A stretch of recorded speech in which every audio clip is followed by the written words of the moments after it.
Is the 2025-26 Spurs team the most dominant team that we've seen in the Spurs franchise history? And let's preview this weekend Spurs and Nuggets game.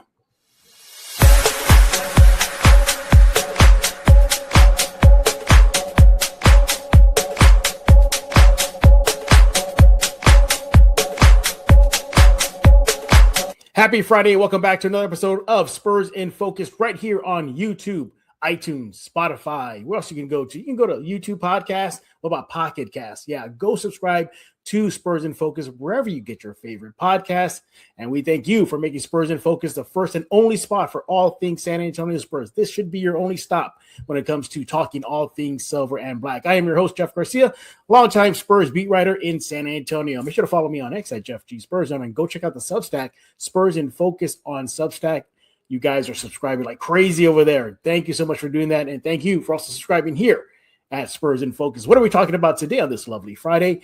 We're going to be asking the big question right now. Is this current Spurs roster the most dominant team that the Spurs franchise has seen since maybe the Tim Duncan era? Yeah, we're going to be looking at some of the numbers, debating the eras, all that good stuff right here in Spurs in Focus. Then preview tomorrow's game, Spurs Nuggets. Yeah, there's a team in the field right now that kind of puts a little fear in my eyes, in my heart. It's that Nuggets team. Maybe our guest can calm me down, but I got a feeling he probably won't. Look who's back, everybody. It is the Sports Answer's very own Mr. Rudy Campos. He is on X at Box Score Studio. And I think you're the only guy that can really take down the Spurs. Like you could play every position and just cancel that team out because that's how good you are. Yeah, for a little while there, I was a pretty good basketball player. I would say in a 7-game series, it would probably be 7 games, triple overtime. I'd win by one. Win by one. You get Wimby? You get him? You poster him? I on the offensive side, yes, I bully him in. I back him down in the paint. I dunk on him left and right. On my defensive side, I just keep him out of the paint. You just body him up, man. Sign him now, Spurs. Sign him now. You heard. Look, the playoff rosters are not set yet. You can still add Mr. Campos to that roster. Oh, yeah. And look, nobody should be surprised. Rudy's back. We made it very clear. Rudy will be one of our most frequent guests here at Spurs in Focus. Aside from Rudy's domination of the Spurs on the hardwood, this Spurs team is just rolling. What are the numbers? Something like 26-2 or 3-2 in the last, 28 games as of this recording. Keep in mind, this is recorded before yesterday night's Spurs-Clippers game. Way too late to be recording after that game. Let me tell you that much. But the point is, even if they lose last night, that's still a phenomenal record. If they lose, it's 26-3. If they win, it's 27-2. And we are forgetting about a perfect month of February too. They did not lose a game in the month of February.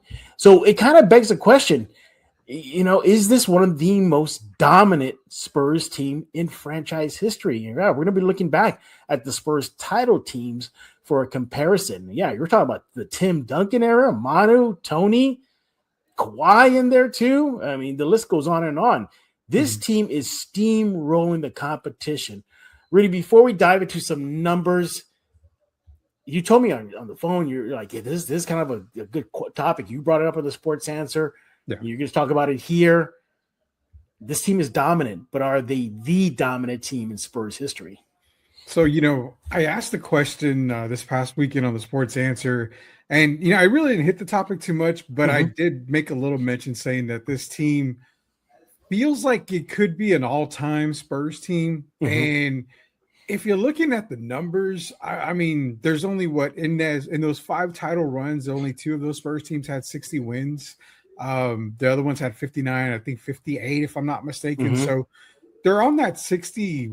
Golly, can we say this could probably be a 63 win team? Oh, yeah, it can be. It's all said and done easily. But again, mentioned that it could be one of the all-time great Spurs teams. And you just got to look at everything, Jeff. I mean, they're pretty much in the top of every category when it comes to team statistics. You've had great teams in the past. Obviously, you had the 99 team with Robinson and Duncan. We're going to get into break. We're going to break down those here in a little bit. But, I mean, this team just feels more dominant than those teams. And I'm not saying it because I'm on a high of what they're doing right now, but I don't remember a Spurs team having this kind of Me neither.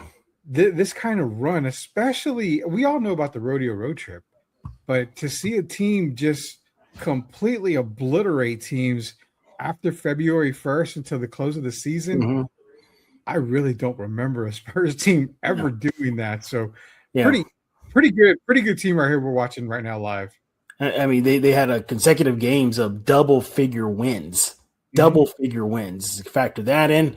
Factor in they have they could make some NBA history of having the most players on a roster scoring in double figures. That can happen.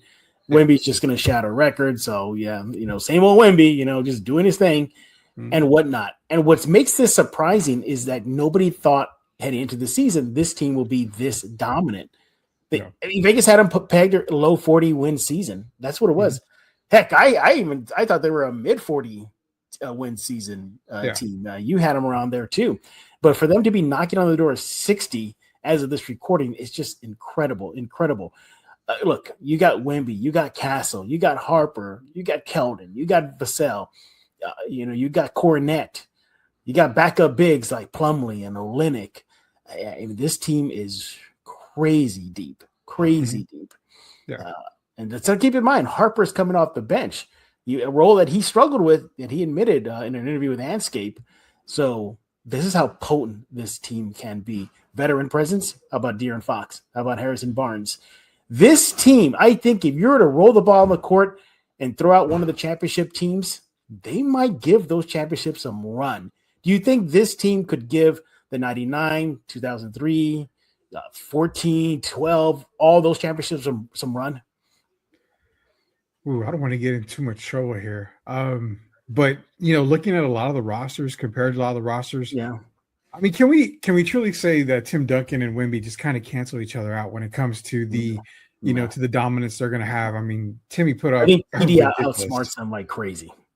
I would probably say you'd have to give Tim Duncan the edge, just because his basketball IQ is, I mean, Magic Johnson-esque, especially in the post. I mean, he just has an unbelievable basketball IQ. But when you look at the rosters overall, the 99 team filled with nothing but veterans. I mean, it was just a veteran-led squad. I mean, who was the youngest guy on that team? Elliott, maybe. I don't know. Maybe Sean Elliott. Malik Rose would be another one. But I mean, you're talking guys that are all veterans on that entire team. So I think Timmy was still maybe 2 years. He might have been the youngest one. Yeah, 2 or 3 years into the league. So I think this team probably gives the 99 team a little bit of a run, and I think they actually might beat the 99 team just because of the style of play, and that's what we got to figure. Is it this style of play, or is it play from back then? But overall, head-to-head, I mean, I would say the only team I think they would maybe have difficulty with. I know where you're going with this. Well, I would say the 13-14 team. That's what I would go. So that Spurs team had something that this one doesn't have. They had focus, and they were on a mission. They had gotten embarrassed. That team was they got embarrassed by Miami that last final series, and we all know what happened. Ray Allen, Tim Duncan out of the game, all the stuff, but they came in focused.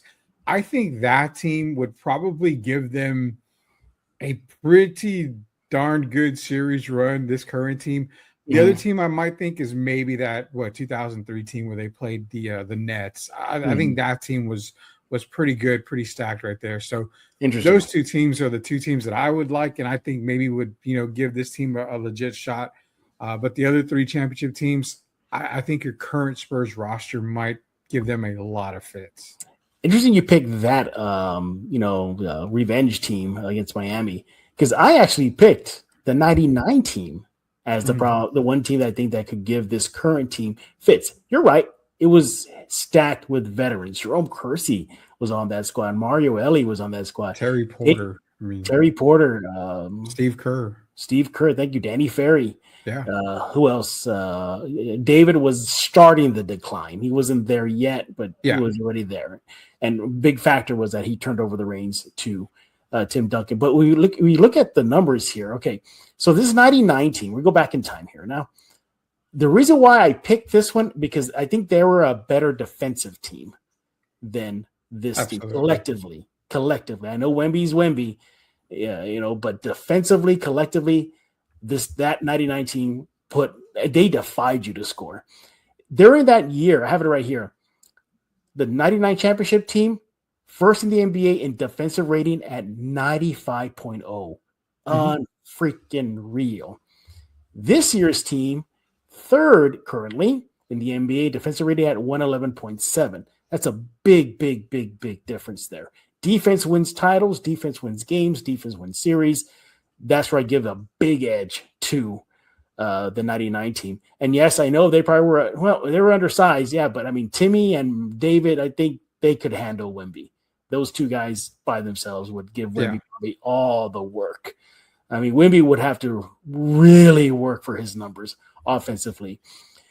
But here we go. And you throw this in there. Okay. What about the offensive rating? All right. So this year's squad is fourth in the NBA at 120. So they're putting up points. Now, keep in mind, different eras, different styles, different rules. It's more of a free flow game this era in Spurs basketball. Back then, it was a lot more. You could hand check.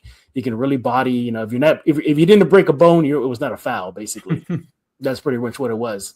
But offensive rating for the 99 team, they were 11th in the NBA at 104.0. So this 99 versus this current team would be interesting because it's a battle of two styles. A heavy defensive-minded team, 99, versus a balanced Spurs current team, but defense does win games. And that's where I'm interested to see how that will play out. So I forget, too, Timmy was still young. He was not already the backy. So I think a spry, young Tim Duncan going up against the challenge of facing Wemby, although, first of all, let's be honest, David would have gotten the assignment, right? David likely would have. Yeah. Oh, yeah. There's no doubt about that. David would have got that assignment. But here's the other thing, too. Another reason why I give another edge to that 99 team is three-point shooting. Mario Elie, Danny Ferry, Steve Kerr. We've seen this year, this squad struggles against teams that are cooking from the three line. That's one of their weaknesses. And you're bringing up valid. I mean, you know what? The more you talk about it, the more I look and see, you know what? You're bringing up valid points. I mean, this makes me reconsider the 99 squad, and I look at it more where you said the defensive rating. This Spurs team that's currently, I mean, they're still one of the better defenders in the league team wise. So that's where I think it kind of 99 gets the edge on the defensive side of things. But then you look at the scoring wise. I mean, the shooting part, the Spurs were a dominant shooting team in 99. Spurs right now are not dominant shooting in 99, obviously from 3-point range, but you only had three guys that were in double figures for San Antonio: Tim, Sean, and David. I think David was at 15, Sean was at 11.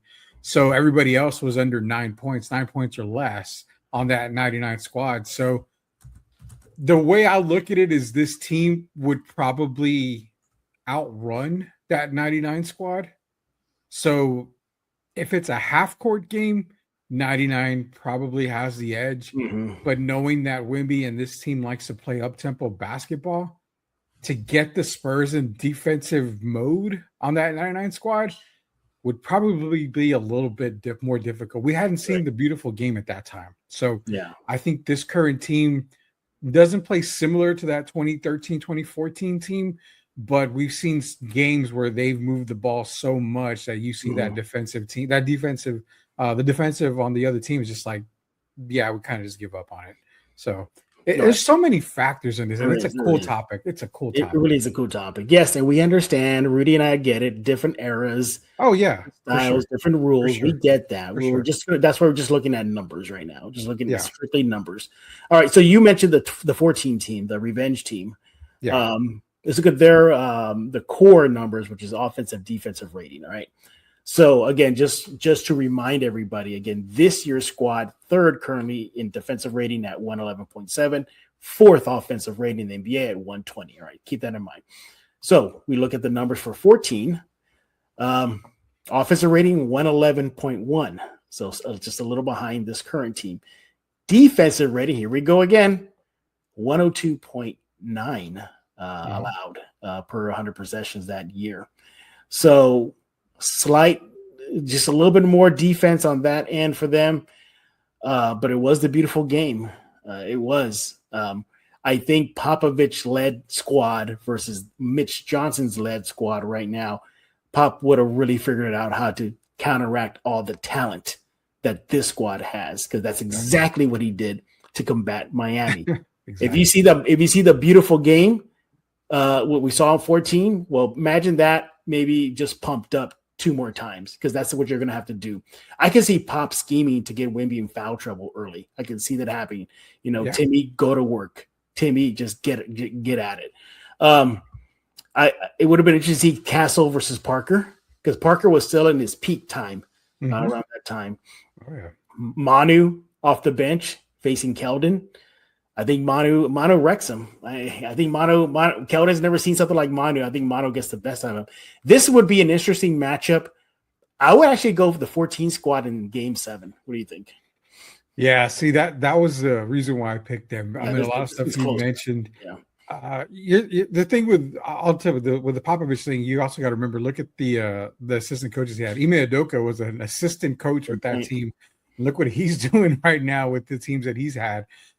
They still had Chip England on that bench as well. Sean Marks was an assistant coach on that team. So, I mean, I think you kind of give the edge on the coaching to that team, but also you mentioned Wemby.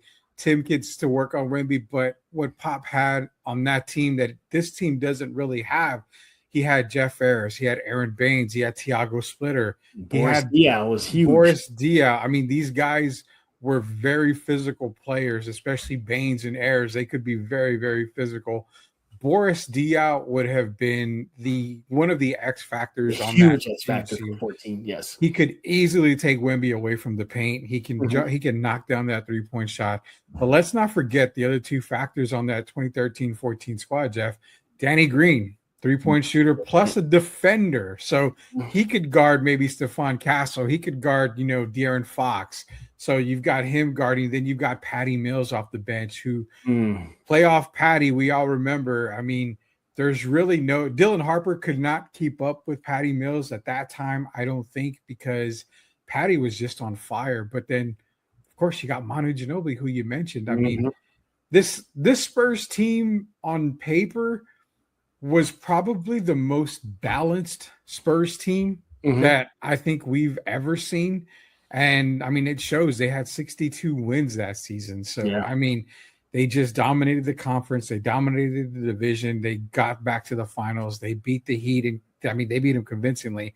So that's why I'm saying that 13-14 squad, probably for me, when you look at everything, is the best championship team and would probably beat this current squad. Would I say hands down?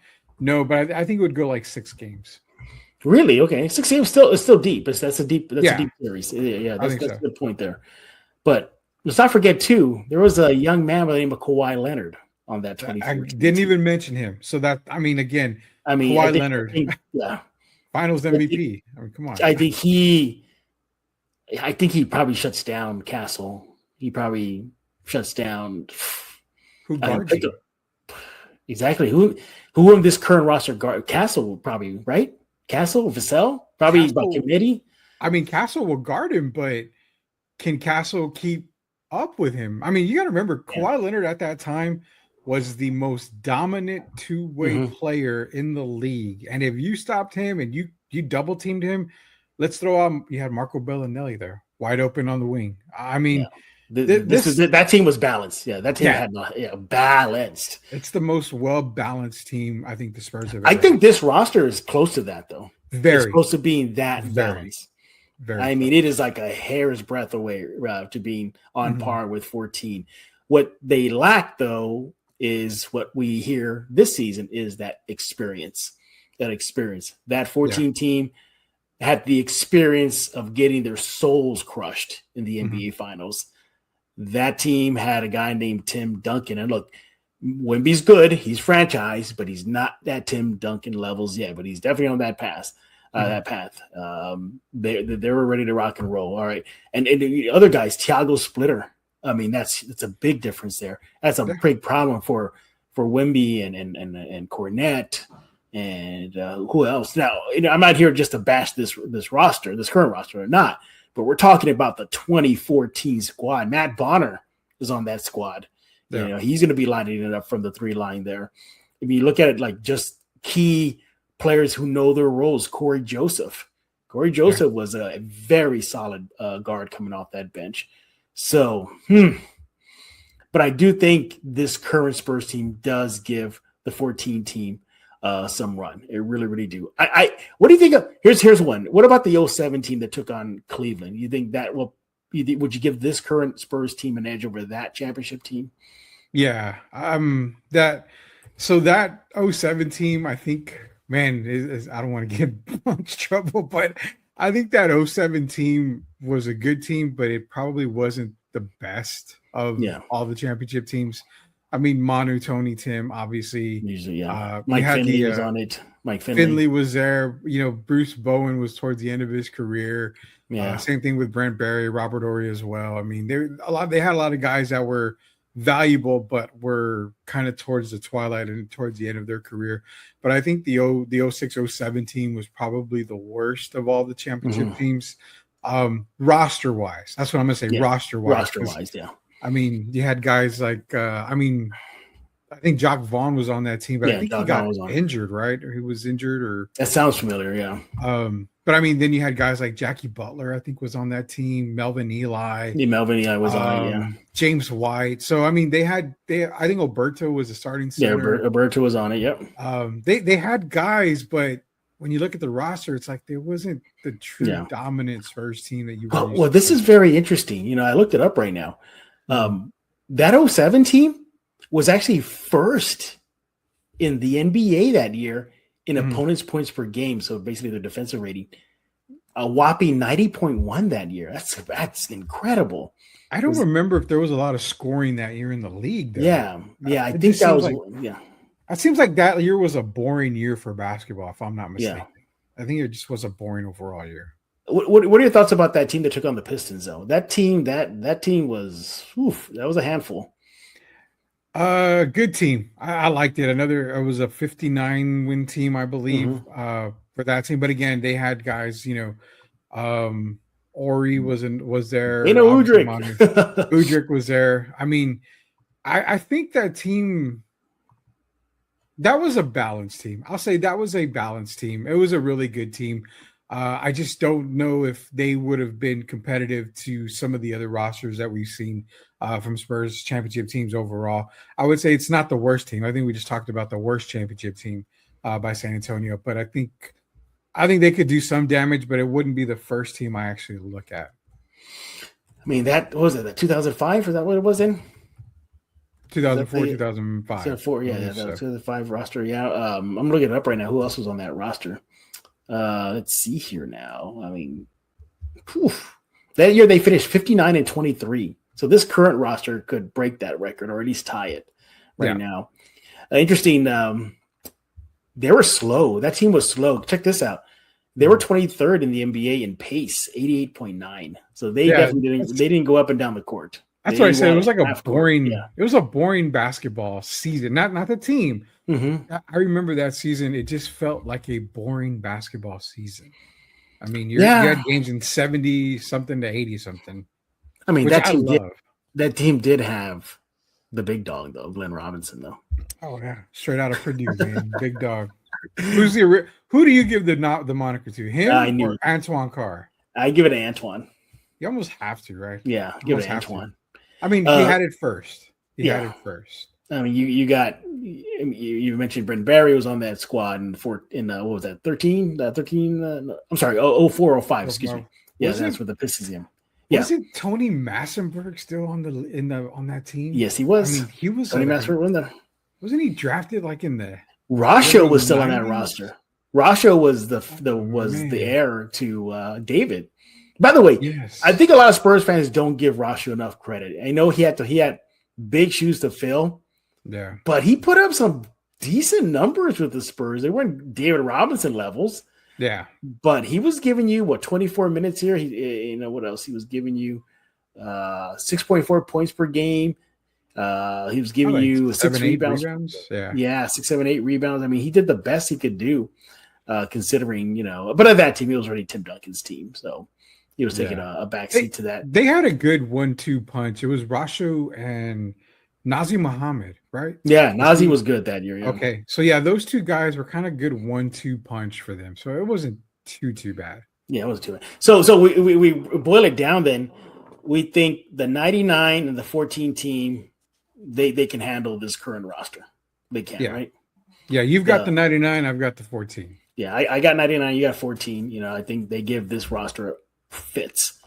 Then you look at the middle championships, 05, 07. This roster probably can handle them.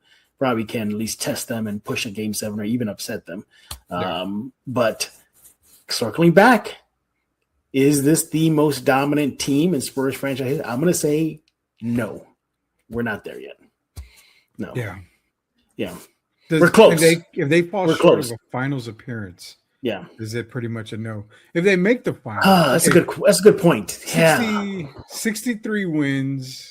What if you give them at least 60? If they hit 60 and a Western Conference finals run, is that enough to put them up there with the most dominant Spurs teams? 2014 still has it. I think if you give them 60 wins, it would have to be minimum finals to really? think about it. About it. Because you can, I mean, we talked so highly about that 13-14 squad. I mean, they dominated the league. Yeah, there is no way. So I would think you'd have to get to 62, 63 wins in the regular season. And then maybe we can talk about, okay, maybe Western Conference finals. But I think even at that, they've got to get to the finals if you want to start calling them the best team. But for me, it's going to take a little bit more than just Western Conference finals. All right. How about this? 63 wins, as you mentioned, a hypothetical number there. A finals appearance, but they lose in the finals. I'm okay with that. You're okay with that? Okay. But I have to throw a but in there. They've got to go at least 6 games. They got to make it competitive. Okay. So if they get smoked, then forget it. Yeah, if they get smoked, I'm like, no. They have to go at least 6 games because then I compare it to the 2012, 2013 team. Oh, yeah, I remember that team. Where they got, they lost in the finals. That was the Dallas. That was No, that was Miami. That was Miami in the finals. Yeah, right. So yeah, if they can make if they get that kind of run and then they come back next year, they've already got a taste of it and they're even more dominant, then we can start talking like, yeah, this team is probably going to be that good. Where do you think the Spurs squad that was dominant but lost to Derek Fisher's .4 Lakers team and Shaq and Kobe? That team was damn good. That was probably they win that series. I think they end up winning the finals. Oh, yeah, they do. And they probably go down as probably one of the best Spurs teams. And I would even put that Spurs team where they lost to Dallas when Manu fouled Dirk. Mm-hmm. I would put that Spurs team up there as well. So, I mean, so much has happened, man, that could change, the course of Spurs history. But yeah, I think those two teams would be in the conversation had they won. That year with 2003, 2004, that's the Derek Fisher .4 squad. And the Spurs lost to them, the Lakers, 2-4 in the semifinals in the West. They finished that year. What's their record? They were 57-25. Opponent points per game, again, first, holding teams to 84.3. Yeah. Offensively, though, they were close to near the bottom, though. They were 91.5. That was 19 out of in the league there. So they definitely put the clamps on you, but offensively, it took them a while to get some offense going. But yeah. I remember that year, Duncan was just dominant that year. Just like nobody could have touched him. Yeah. It's interesting. Okay, how about this? Before we transition to previewing tomorrow's game, Denver and Spurs? Titles aside, so don't factor in the championships. Okay. Does this team at least rank in there? So we do it like, I don't know, 99 or 14 we can flip, but we'll say 14, 99. Maybe throw in that the team that lost. What was one you just mentioned right now? To Dallas? No. Miami. The first loss to Miami. Yeah, that one. Maybe the Dallas squad. Then do you put the Spurs team? Are they top 5 right now? Man, good question. I would say, I don't know. Yeah. I'm looking at this. from what we've seen, I probably have them top 5. I think Okay. I have them top. I have them at 5. Yeah, at 5.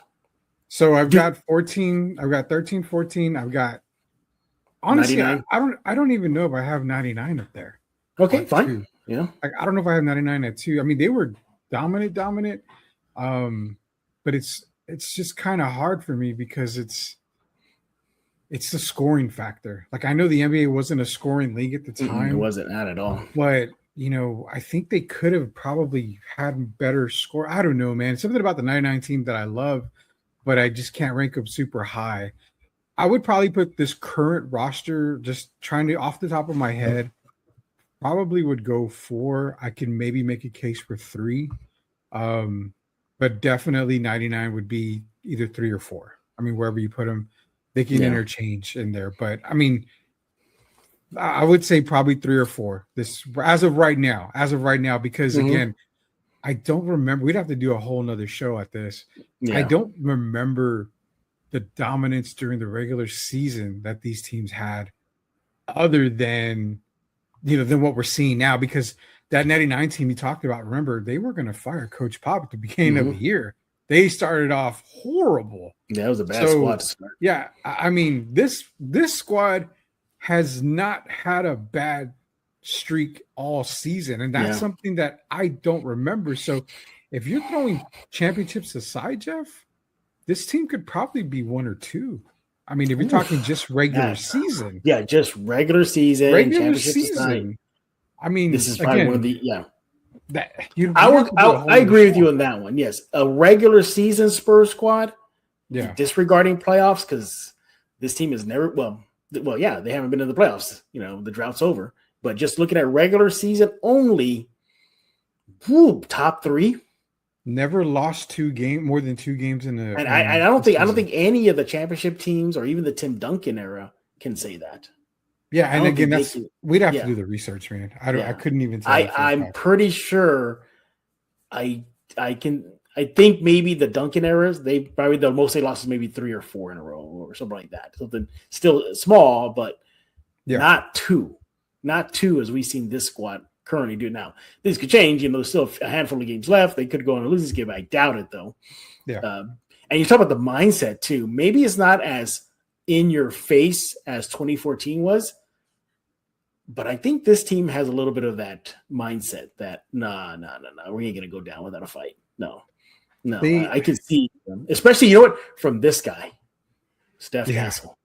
Well, something I've talked a lot about, and I mentioned it probably for the past 3 weeks on the Sports Answer, is the one thing that I've noticed about this current roster, this team right now, and I don't know if anybody else notices it because I don't see other podcasters talking about it. I don't see a lot of other people talking about it. This team has been the most calm Spurs team I've ever seen. They're focused, very focused. They don't get rattled, man. They go, they blow a big lead, and then you talk to them, you're interviewing them. Even to Mitch, it's like, yeah, we blew the lead. We knew what happened. Okay, big deal. We're moving on. Yeah. They're fine with it. Then they come back, and if they lose that second game, it's like, okay, we understand. We got to do this better. They understand what they've done wrong, but they've never been rattled. I've never seen a team with this average age not go unrattled for an entire season, because like people have told me on the streets, I'm waiting for the wheels to fall off, and it just doesn't seem like it's going to happen. And I said, no, this team just, for whatever reason, looks focused. And to me, that is a very scary thing for the rest of the league. It is. It really, really is. But this is such a great topic. If we're going to look at overall seasons, including the playoffs, this team doesn't rank right up there. But if you're looking at regular season only, this current Spurs roster has an argument, a big, strong argument. They could be one of the top 3 most dominant regular season Spurs squads ever. What do you think about this topic? You let Rudy know on X at Box Score Studio. Let me know on X at Jeff G Spurs Zone. Subscribe to the Substack Spurs in Substack, and subscribe to the YouTube page right here at Spurs in Focus. We appreciate the numbers going up higher and higher and higher. Keep them up. Rudy, you want to preview tomorrow's game? Sure. Oh, the Nuggets are on deck on Saturday. Early game, thank goodness. Not this 9 o'clock, 9:30 crap that Spurs have been doing lately. Thank you, NBA schedule makers and time zones. Appreciate that, time zones. Nevertheless, it's an early game. Yay. But nevertheless, this is a squad, this Denver team that could probably one of the few teams in the West Conference playoff field that could put a little bit of the scare into the Spurs in a series. Now, numbers aside, we know Joker. Well, as of now, we don't know Joker's playing, but we'll just assume for argument's sake. Joker, Murray, Gordon, and they got quality role players, and they're a big team. This is a massive team. Versus the Spurs team that I don't think these two rosters have seen each other at full power. I don't think they have yet. Mm-hmm. So it'll be interesting to see if they go into tomorrow's game at full power. First of all, I need to see a test. I need to see Denver bring it, and I need to see the Spurs bring it and let the best team win, because I think Denver could give the Spurs a little bit of a taste of what would it be like if they were to face them in a 7-game series down the road. Crossing fingers it happens, because I would love to see that. Rudy, putting the regular season thoughts aside for tomorrow's game, do you think this Denver team is one of the few teams that could probably kick the Spurs out of the playoff tournament? Well, I mean, I've never changed my pick from the beginning of the season, and I never do it anyway at all. I've picked Denver to win the title this year. Mm-hmm. What they did in the offseason by adding a bunch of veterans that they needed from last year to help them, got them this season, and a healthy Denver squad is pretty scary. I mean, Nikola Jokic by himself can give any team, Spurs, whoever, fits on his own, averaging a triple-double again for a 7-footer. I mean, we're not seeing anything like this since, the legends of the Wilt Chamberlain days when he was averaging all these, points, assists, and rebounds. So Jamal Murray can get hot at any moment. Eric Gordon can be a huge factor. Ryan Braun, Christian Braun can get, he can cook really, really fast. Denver's got a lot of great players. And I think if they were able to meet the Spurs in the playoffs, it's almost a toss-up. Because this team, both teams, when they're healthy, are pretty equal, man. I mean, yeah, Denver, people are saying, well, Denver's had a rough season. They're only at 49 wins. They can maybe get to like 52, 53.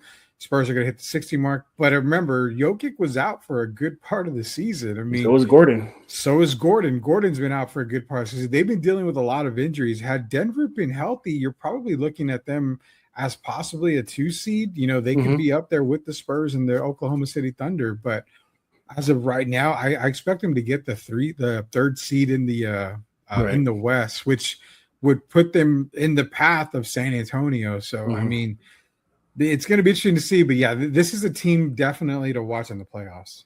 Right now, as of this recording, they're actually first in offensive rating in the NBA at 122.4. They can score. Defense, that could be the Spurs' biggest edge. The Denver Nuggets are currently 21st in the NBA in defensive rating at 117.6. They don't really put the clamps down, but you want to talk about scoring, they could do that. I mean, other little factors too. They're first, Denver, that is, in true shooting percentage, 61.5%. First in effective field goal percentage shooting, 57.5. Third at keeping it clean on that court. Turnover percentage, 13.1. They can rebound, 9th in the NBA. So this team may not put the clamps on you, but they do a lot of the other things and why they can get some W's.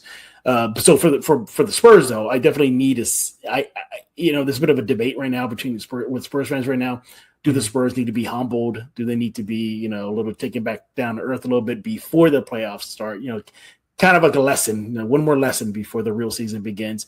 Denver could give them that lesson tonight. We'll see. It'll be in Denver, so Denver will have the home court advantage there, at least for this game. But overall, that's what I want to see from this game tomorrow. I want to see the Spurs tested. I want to see how they face a battle challenge, battle hardened, He-Man battle armored up Denver Nuggets team, and against a novice Spurs team that is making their way in the NBA. Aside from the Nuggets, though, do you think the Spurs, we're putting the Nuggets aside, do you think the Spurs team could handle a Denver should they meet in the postseason in a series? It's tough, man. It's tough, I know. I would say my heart and, from my eye test says that yes, The Spurs team can definitely handle Denver. Mm-hmm. The playoffs are a whole nother series. Like it's a whole nother world, man. It's going like to the multiverse. You're going into a whole nother area. And I think, it's weird because you're like, okay, well, they beat Denver here. They beat Denver here. They're not playing Denver back to back to back to back games. I mean, they're playing them here and there during the regular season. So that's where coaching comes in. Can Denver make adjustments to guard Wemby better? Can they guard Castle better? Can the Spurs, figure out a way to stop, a Joker Murray combination if they get hot? There's a lot of factors, but if you're asking for can they handle them? Yeah, I think the Spurs can handle them. This would definitely be both teams healthy. This is definitely a 7-game series, I feel. Yeah, interesting. Yeah, I think so too. By the way, the Denver Nuggets and San Antonio Spurs will meet one more time after Saturday's meeting in San Antonio. So they'll definitely get a little taste of each other's playbooks, physicality, all that good stuff before the real season begins. By the way, these Denver Nuggets have won 3 straight games over the Spurs in Denver. Yeah. So keep that in mind for tonight's game. But yeah, should be a good game. This team, at least through 2 games, the Denver Nuggets and Spurs are split. They are 1-1. And again, for this season, Denver is averaging 121.3 in the 2 meetings, points per game, while the Spurs are averaging 119.5. See, they can score. Yeah. But here we go. The little things, opponent points per game, the Spurs have had the edge so far in 2 games versus Denver, holding Denver to 111.3, while the Nuggets are allowing 116.6 from the Spurs. So there it is. But should be a good battle tomorrow in Denver. Hopefully a good test for the Spurs as the postseason rolls on. But what do y'all think about tomorrow's game? Is this a game that the Spurs need to win to send a message to Denver? I think so. Or do you think maybe the Spurs could use a little humility for the courtesy of a Denver Nuggets team that they could possibly face in the postseason? Let us know. Rudy's on X at Box Score Studio. I am on X at Jeff G Spurs Zone. Rudy, you want to get a little nerdy? Sure.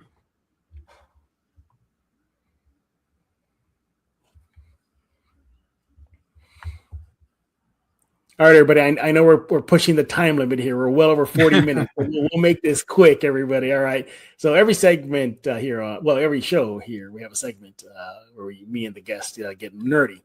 And to my surprise, at least so far, one guest has revealed that they are kind of a closet nerd. That was James Espinosa out in the Sunday Sports Rush out in Corpus Christi. So it's always good to embrace more nerds onto the nerd bus. It's very, very friendly here at Spurs in Focus to the nerd culture. So with that in mind, let's get a little philosophical. So for y'all who don't know, X-Men 97 season 2 is right around the corner. Season 1 of 97, forget it, just go with that. There was 2 X-Men cartoons. There was the one of the 80s, 90s that was phenomenal. They rebranded it and they brought it back to X-Men 97 recently. So it's a nerd thing. Don't worry about it, everybody. The point is this. X-Men, the series, the comic book, movies, they deal with a lot of heavy topics. Mm-hmm. And one topic that is often debated amongst nerds is Jean Grey. Now, you're probably asking yourself, who's Jean Grey? Well, she is one of the first X-Men. She's part of the first class. She has telekinesis, and she can control objects, read minds, all that good stuff, right? Well, what within her, though, is kind of an alien creature called the Phoenix. And it's dormant in her when she was very, very young. So the philosophical question comes out with this. There were 2 leaders of 2 factions, Professor X with the X-Men and Magneto with pretty much the Brotherhood of Mutants. The Brotherhood of Mutants, thank you. And although they meant well, just their actions were not right. They wanted to, the Brotherhood of Mutants basically like what it says, the Brotherhood of Mutants, we embrace mutants and mutant kind only. Mm-hmm. Humans, get out of our way or we'll kill you. Yeah. Professor X was, we embrace everybody, mutant, non-mutants, and then the non-mutants will protect you because we want to live in harmony. So that was it. So 2 different philosophies. So when it came with Jean Grey, everybody, I'll make this short and sweet. Again, those philosophies clashed. Brotherhood of Mutants, Magneto saw, along with X, that, oh my God, this young lady, Jean Grey, She has this power within her that can be very, very violent, very destructive, could just annihilate everybody, including mutants, and destroy the world. His philosophy was, you know what? We see it, Professor X, my friend, because they were friends, and they kind of still were. But why don't we just cultivate it? Why don't we just teach her? Why don't we just let her figure it out and let the chips fall where they may? She's beautiful as she is, and let's just embrace that. X was like, you know what? That's a bad idea. If she can't control this, if she just cannot deal with it, this is a problem. So Professor X unilaterally decided to cage that part of her brain without her knowledge and just keep it dormant. Just cage it, never let her know about it, never know it exists there. But as she gets older, she starts developing her power series. She's like, whoa, there's something in me here. And then all hell broke loose. Yeah. So the philosophical question comes down to this: who was right? Who was wrong? Was Professor X right to control it for the greater good to protect, millions of people versus one? Or was Magneto right for saying, you know what, let's just help her develop it and maybe she can learn to control it? Rudy, where do you stand on this philosophical debate that the great nerd comic book X-Men gave us? The more I've always thought about it, I've always sided with Magneto on that sense, because I agree with Jean, when they knew that Jean had, the Phoenix Force in her, you best want to get it under control early in her life rather than get under control.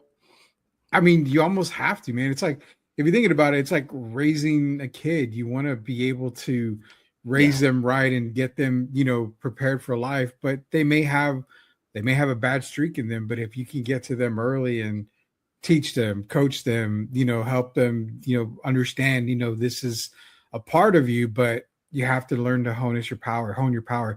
And that's something that Professor X always taught at his school of X was, learn to control your power. A Cyclops, for example, learn to do this, learn to do that.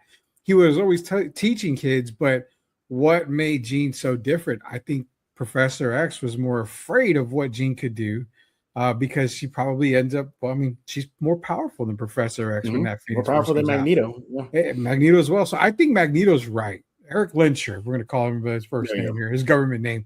We're going to call him Erica, but Magneto's right. You should have been able to get to Jean early. Just talk to her, control her as far as, coaching her up and letting her know, you've got to learn to harness it. You've got to learn to just let it be, because it's just a teaching method. Something that Xavier did to every other kid. What would make Jean so different? I side with Magneto on it. Yeah, I can understand and appreciate where X was coming from. If we were to teach this girl, she can still wild out. She can just be, screw this. I'm that powerful. Conscience? That's what I guess what it comes down to. If you or the Phoenix Force could have just overtaken her. She couldn't just mentally fight back. That's the other part too. That's where X was coming from, I think. I think if you were to harness it, like if you were to coach her up and teach her, develop her like where Magneto said when she was young, I think if the Phoenix Force ever did come upon her and overtook her, wouldn't the emotion side of, what I'm doing wrong, hit Jean and say, I can't do this no more. Yeah. Rather than have it overtake her and she has no idea. So ultimately though, fans did side with Eric Lyncher, Magneto. That's what the bulk of fans said. Like, no, that's probably one of the rare L's that Professor S picked up in his path there. Again, but I can appreciate it. You're looking, I can see him like, okay, well, I'm going to basically violate this girl's mind without her knowing, and basically kind of punish her without even committing a crime yet. Yeah, just see that she's guilty already, and just cage her up. Well, cage that section of her up. Yeah. But because the Phoenix Force is so strong, it's so powerful, it could have overtaken her and then just destroyed the world, and who knows what it was done. And ultimately, he was wrong, because as she got older and it started kind of overtaking her, she couldn't control it. It consumed her to the point where she killed the man that she loved. She killed him, which is Cyclops. He was trying to stop her. He was trying to calm her down, he was like, what are you doing? Like, whoa. He killed her. She killed a bunch of her colleagues. And ultimately she had some resentment towards X. Like, you could have, she was like, we could have talked about this. Why'd you have to do that? Yeah. Didn't help that Magneto, though, was egging it on, though. If y'all watch the movies, when X is revealing it to her, like, I had no choice. I had to do this. He even told her, let me try to cage it again. He's just telling her that. And in the background, you hear Magneto going like, I tried to tell him, I tried, Gene. I tried, and I thought you're beautiful the way you were, but no, that guy, and then you see Professor like, shut the bleep up, man. Yeah. But it's such a great philosophical question, and a lot of people ask me, why are you such a nerd? Well, I love these talks, these comics bring this debate out, Yeah. Is it right? It's kind of like this. It's just like somebody knows, like, okay, I'm dealing with Jeffrey Dahmer here. He's a kid. He's going to turn into a monster. Do I, do the ultimate now, or let him run wild when the serial killer he gets older, or do I try to help him be better? It's the same kind of concept here. Is it, do I pick any type of murderer in the world, notorious, it's the same idea. And for a long time, though, she had it under control. It was all peaceful until she got older, and she's like, there's something going on. I think she was having like flashes, right? Like she would be like, something's not right, Yeah. And then the Phoenix Force just overtook her, and she went wild. I think she even killed X, right? She killed X, or she did something good. She killed him. So if I'm not mistaken. It's a good question. It's a good topic to talk, because I mean, like you mentioned, Deadpool 2 actually brought it up, where Cable came back. They went back in time to try to kill the kid before he caused all that chaos in Cable's future. And it's a philosophical thing, like you said. It's kind of the same thing. Deadpool's kind of like, no, we need to let him know. We need to teach him. We need to make him understand. You can't turn this way. And Cable was a gung ho, like, no, I'm gonna kill this kid. Yeah, I'm gonna kill him. Yeah, I mean, you have to. So it seems like a lot of the comics, kind of go through with that. I mean, I'm a DC fan. I'm a Marvel fan, but I love DC more. Flashpoint, I mean, is the perfect example. You go back in time. Do you stop, your mom getting killed, Barry's mom getting killed, Nora Allen, or do you let it happen? I mean, that's the good thing about comics, is a lot of comics can give you that philosophical type of thinking, which is, I mean, that's one of the reasons why I love them. Y'all want to hear or read one of those situations right now. Read the Walking Dead comic book, not the series, comic book. There's one arc in there where the community, Rick Grimes and his crew, they found a prison. They found a prison. They this is great. This is the perfect way to prevent, stay away from the zombies and everything. Mm-hmm. So they clear out everything. All the zombies are gone. It's cleaned out. It's just us in there. Well, they started finding bodies piling up, finding bodies piling up. And like, we killed all the zombies. Like, did one get loose? And they're looking, can't figure it out. And then one time, one of the characters is just, doing their chores, and they goes into, I think it was like a janitor closet, and they see a dead body. And they're like, what the hell? And she has a flashlight. She turns around, and it was a little girl that was killing people. Why? Mm-hmm. Because she didn't know. She just assumed. She goes, and she tells them, like, hey, no, it's okay. They come back to life, because she sees that's her world. She sees, oh, look, I kill somebody, they come back to life. Mm-hmm. That person died, they came back to life. So she was experimenting, and they old yellowed her. Yeah. Walking Dead's a really tough comic to get through. Yeah, it's rough. It's pretty graphic. Yeah, it's really graphic. But enough of the nerd center. We're pushing an hour now. I know you already turned it off already, Rudy. I expect that to happen right now. I doubt that as well. But hey, we're done with this nerd segment. But first of all, we'd love to hear what you think about these philosophical things that comic books bring up. Jean Grey, do we cage her? Do we not cage her? Let us know what you think if you're a nerd. He's on X at Box Score Studio. I'm on X at Jeff G Spurs Zone. What is going on with the Sports Answer? Tell us, Rudy. We all need to know. Yeah, Sports Answer, you can catch us on Sundays, and now it's going to be on Friday afternoons live on Answer Now TV on YouTube. You can also catch it on Box Score Studio TV, I Am Refocused Radio, which is on YouTube as well. So definitely, like Jeff said, on X or Twitter, whatever the kids calling it, at Box Score Studio, you can catch it live on X as well. Not only that, you can catch Spurs in Focus now on all those platforms, especially when it comes to Answer Now TV. So you can catch Spurs in Focus on there. It'll be live. It'll be pre-recorded, but it'll be live on those platforms as well. And the only thing I want to leave you, Jeff, was we forgot a certain Spurs team, 15-16 Spurs squad finished the season with 67 wins. Oof, I forgot about that. Yeah. Of course, that was I believe the Kawhi Leonard, Zaza Pachulia. Yeah. But again, didn't end in the title run. But regular season wise, that's a top 2 or 3 team right there easily. So it probably pushes this team down a little further. I think so. I think it pushes them down one more. But yeah, that's where you can find everything. Answer Now TV on YouTube. Yeah, that 67 team, man. 67. Mm-hmm. I mean, the team was. I thought it was penciled in already. They just had the Warriors in their way, and that would have been a hell of a series if that didn't happen. But by the way, thank you, Warriors, for sitting Zaza Pachulia next to the Spurs bench in the last meeting. They knew what they were doing. They knew what they were doing. All right.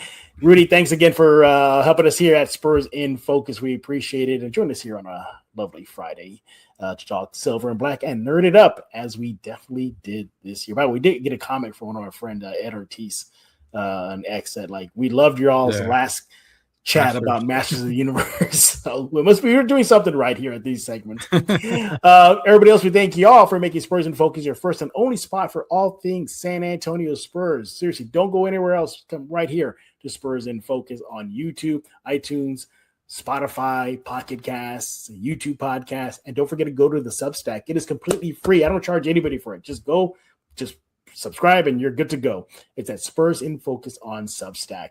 We'll likely be back on Monday as the Spurs season is winding down and we're getting closer to the postseason. So for Mr. Rudy Campos, I am Jeff Garcia. You're in focus with Spurs in Focus.